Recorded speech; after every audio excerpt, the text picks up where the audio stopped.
चलिए बढ़ेंगे आगे। कुछ सवाल ईमेल के जरिए हैं, हमारे एनआरआई दर्शक हैं, उनका सवाल लेते हैं। शिवा बिस्वाल जी ने भेजा है, ये मस्कट में काम कर रहे हैं। इन्होंने अपने बारे में बताया 37 इनकी उम्र है, म्यूचुअल फंड्स में निवेश कर रहे हैं ऑलरेडी, लेकिन इन्होंने खास करके मेंशन किया है हमारे एक्सपर्ट के लिए कि ये जो अकाउंट है जिससे निवेश कर रहे हैं ये इनका आम बचत खाता है, अपने एनआरई या एनआरओ अकाउंट से निवेश नहीं कर रहे। क्या कुछ इसकी इंप्लीकेशन हो सकती है टैक्स की, और साथ ही इन्होंने लिखा है कि क्या कुछ म्यूचुअल फंड्स में कोई कैप होती है कि हम मैक्सिमम कितना निवेश कर सकते हैं। जैसे कि हम देख पा रहे हैं कि पोर्टफोलियो में पीपीएफ में ऑलरेडी निवेश कर रहे हैं, लगभग 1 लाख रुपए हर साल निवेश करते हैं।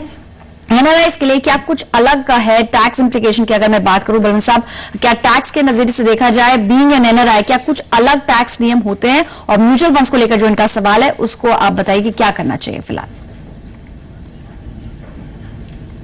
देखिए ऐसा है बिस्वाल जी को, एक तो जो इन्वेस्ट कर रहे हैं उनका जो सेविंग बैंक अकाउंट है उसकी उन्होंने शायद अपने जो बैंक है उनको इंटीमेशन नहीं दी है, तो उनको अपने बैंक को इंटीमेट कर देना चाहिए कि वो एनआरआई हो गए हैं, तो वो बैंक उस अकाउंट को एनआरओ अकाउंट डेजिग्नेट कर देगी। जहां तक प्रश्न है कि कुछ रेस्ट्रिक्शंस हैं क्या,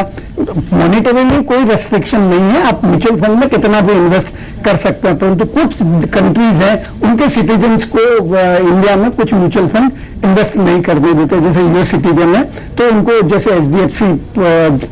फंड है वो इन्वेस्टमेंट करने को अलाउ नहीं करते हैं। जहां तक उनका जो पोर्टफोलियो है, पोर्टफोलियो में उनके सेक्टोरियल फंड है, तो मेरा सुझाव रहेगा कि सेक्टोरियल फंड में इन्वेस्ट नहीं करना चाहिए, क्योंकि आपको मालूम नहीं पड़ेगा कि कौन सी इंडस्ट्री का साइकिल चल रहा है, किसका साइकिल नहीं चल रहा है। गोल्ड में भी उनका जो एलोकेशन है वो ज्यादा है, तो उनका जो प्रपोज मैं कर रहा हूँ उनका एलोकेशन है, जो ये दोनों जो एफएमसीजी का फंड है और जो फार्मा फंड है वो उनकी सिप वगैरह बंद कर देवे, और आईसीआईसीआई प्रूडेंशियल ब्लू चिप में 10,000 रुपए की सिप शुरू कर देवे, आईडीएफसी प्रीमियर इक्विटी फंड में 5,000 की सिप शुरू कर देवे, और जो एसबीआई में जो फंड है वो शिफ्ट कर देवे, और एसबीआई इमर्जिंग बिजनेस फंड में 4,000 शुरू कर देवे, और जो गोल्ड में है, गोल्ड में जो सिप है वो घटा के 3,000 रुपए तक कर देवे। और जहां तक टैक्सेशन का सवाल है, टैक्स जो इक्विटी ओरिएंटेड स्कीम है, अगर उसमें आपने 12 महीने से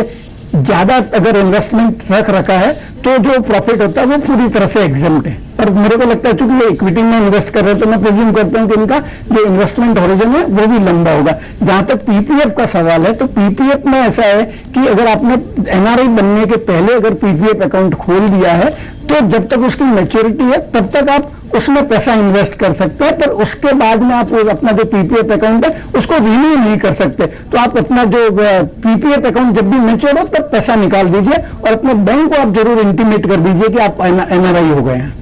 चलिए, तो उम्मीद है शिवा साहब के आप इस वक्त प्रोग्राम देख रहे हैं और जो आपकी क्वेरी है उसको सही ढंग से हमने एड्रेस किया है। बलवंत साहब ने कुछ आपको फंड्स भी सजेस्ट किए हैं जो अपने पोर्टफोलियो में शामिल कर सकते हैं। मौजूदा जो सेक्टोरल फंड्स है, अगर आप रिस्क नहीं लेना चाहते या लंबी अवधि में जोखिम कम करना चाह रहे हैं तो आप इन फंड से निकल जाएं। कुछ ऑल्टरनेटिव्स आपको बताए थे, उनका आपको खास ख्याल रखना होगा। 21,000 रुपए कुल मिला के आपको पोर्टफोलियो, नया पोर्टफोलियो वो हमारे एक्सपर्ट ने बनाया, क्योंकि आप पहले से ही आप कुछ अमाउंट निवेश कर रहे हैं, साथ ही आप जो 10,000 रुपए एक्स्ट्रा निवेश करेंगे तो टोटल 21,000 के हिसाब से कैसे आपको निवेश करना होगा वो हमारे एक्सपर्ट ने बताया। फिलहाल एक ब्रेक के लिए रुकते हैं अपने